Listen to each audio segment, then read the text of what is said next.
Joke 6. Recently, a routine police patrol was parked outside a bar in the Outback. After last call, the officer noticed a man leaving the bar so intoxicated that he could barely walk. The man stumbled around the parking lot for a few minutes with the officer quietly observing. After what seemed like an eternity in which he tried his keys on 5 different vehicles, the man managed to find his car and fall into it. He sat there for a few minutes as a number of other patrons left the bar and drove off. Finally, he started the car, switched the wipers on and off. It was a fine, dry summer night. Flicked the blinkers on and off a couple of times, honked the horn, and then switched on the lights. He moved the vehicle forward a few inches, reversed a little, and then remained still for a few more minutes as some more of the other patrons' vehicles left. At last, when his was the only car left in the parking lot, he pulled out and drove slowly down the road. The police officer, having waited patiently all this time, now started up his patrol car, put on the flashing lights, and promptly pulled the man over. He administered a breathalyzer test, and to his amazement, the breathalyzer indicated no evidence of the man having consumed any alcohol at all. Dumbfounded, the officer said, "I'll have to ask you to accompany me to the police station. This breathalyzer equipment must be broken." "I doubt it," said the truly proud redneck. "Tonight, on the designated decoy." Joke 7. 2 Tennessee rednecks, Bubba and Jim Bob, are sitting at their favorite bar, drinking beer.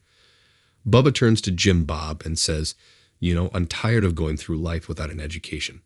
Tomorrow, I think I'll go to the community college and sign up for some classes." Jim Bob thinks it's a good idea, and the two leave. The next day, Bubba goes down to the college and meets the dean of admissions, who signs him up for 4 basic classes: math, English, history, and logic. Logic, Bubba says. "What's that?" The dean explains, "I'll show you." "Do you own a weed eater?" "Yeah," Bubba replies. "Then logically speaking, because you own a weed eater, I think that you would have a yard." "That's true, I do have a yard." "I'm not done," the dean says. "Because you have a yard, I think logically that you would have a house." "Yes, I do have a house." "And because you have a house, I think that you might logically have a family." "Yes, I have a family." "I'm not done yet. Because you have a family, then logically you must have a wife." "Yes, I do have a wife." "And because you have a wife, then logically you must be a heterosexual." "I am a heterosexual." "That's amazing. We're able to find out all of that because I am a weed eater." Excited to take the class now, Bubba shakes the dean's hand and leaves to meet Jim Bob at the bar. He tells Jim Bob about his classes, how he signed up for math, English, history, and logic. Jim Bob says, "What's logic?" Bubba replies, "I'll show you." "Do you have a weed eater?" "No." "Then you're queer." Joke 8. 2 Virginia rednecks go on a fishing trip. They rent all the equipment, the reels, the rods, the waders, the rowboat, the car, and even the cabin in the woods. They spend a fortune. The first day they go fishing, but they don't catch anything. The same thing happens on the second day and on the third day. It goes on like this until finally, on the last day of their vacation, one of the men catches a fish. As they're driving home, they're really depressed. One guy turns to the other and says, "Do you realize that this one lousy fish we caught cost us $1,500? The other guy says, "Wow, then it's a good thing we didn't catch any more." Joke 9. Why are redneck murders so hard to solve? Because there are no dental records and all the DNA matches. Joke 10. Why did the redneck bring a ladder to the bar? Because he heard the drinks were on the house. 2 rednecks flew to Canada on a hunting trip. They chartered a small plane to take them into the Rockies for a week of moose hunting. They managed to bag 6 moose. As they were loading the plane to return, the pilot said the plane could take only 4 moose.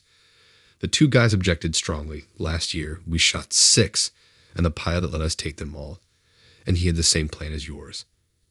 Reluctantly, the pilot gave in and all 6 moose were loaded. The plane took off. However, while attempting to cross some mountains, even on full power, the little plane couldn't handle the load and went down. Somehow surrounded by the moose bodies, only the 2 rednecks survived the crash. After climbing out of the wreckage, Billy Ray asked Billy Bob, "Any idea where we are?" Billy Bob replied, "I think we're pretty close to where we crashed last year." Joke 2. A redneck is on his honeymoon about to make love when his wife says, Wait, honey, there's something I need you to know. I'm a virgin. The man shouts, "What the?" And he punches her in the face, knocking her out. He wraps her in the bed sheets, drags her down the stairs and out the door. He throws her into the back of his pickup truck and drives over to her daddy's house, where he dumps her in the yard. Then the man drives to his daddy's house, goes inside, and his dad sees him and says, "What the hell are you doing here, boy? Ain't you supposed to be with your new bride?" The son says, "I was, but she told me she's still a virgin." The dad says, "What did you do then?" The son replies, "I punched her in the face and knocked her out, wrapped her up in the sheets, dragged her down the stairs and out the door, threw her in the back of my pickup, then drove over to her daddy's house and dumped her on the lawn." The dad starts laughing and patting his son on the back. He says, "Good job, son. If she ain't good enough for her family, I say she ain't good enough for ours neither." Joke 3.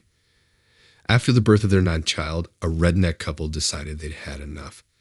Because they couldn't afford a larger vet, the husband went to the veterinarian and asked to be snipped. "Me and my cousin don't want no more kids." The vet told him he could get a vasectomy, but it was expensive. "There's a cheaper option," said the vet. "Go home, find yourself a cherry bomb, light it up, and put it in a can. Then hold the can up to your ear and count to 10. "I ain't no rocket surgeon," said the redneck. "But how's that gonna help me?" "Trust me," said the vet. So the redneck went home, drained a beer, then stuffed a lit cherry bomb in the empty can. He brought it up to his ear and began to count. 1, 2, 3, 4, 5. Once he got to 5, he stopped for a second, put the can between his legs, and resumed the count on his other hand. Joke 4. A man boarded an airplane and took his seat. As he settled in, he glanced up and saw the most beautiful woman boarding. He soon realized she was heading straight towards his seat, and sure enough, she took the seat right beside him. Eager to strike up a conversation, he blurted out, "Business trip or pleasure?" She turned, smiled, and said, "Business. I'm going to the annual Nymphomaniacs of America convention in Boston." He swallowed hard. Here was the most gorgeous woman he had ever seen sitting next to him, and she was going to a meeting of nymphomaniacs. Struggling to maintain his composure, he calmly asked, "What's your business at this convention?" She responded, "Lecturer. I use information that I have learned from my personal experiences to debunk some of the popular myths about sexuality." "Really?" he said. "And what kind of myths are there?"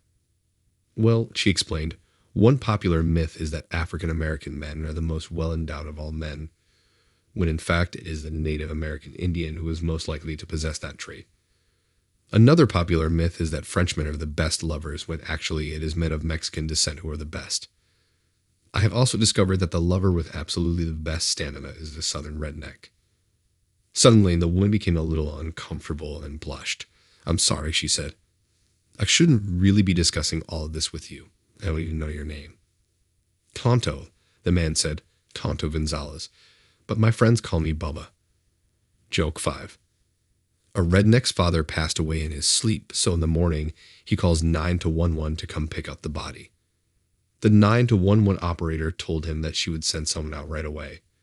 "Where do you live?" asked the operator. He replied, "At the end of Eucalyptus Drive." The operator asked, "Can you spell that for me?" There was a long pause, and finally he said, "How about if I drag him over to Oak Street and you pick him up there?"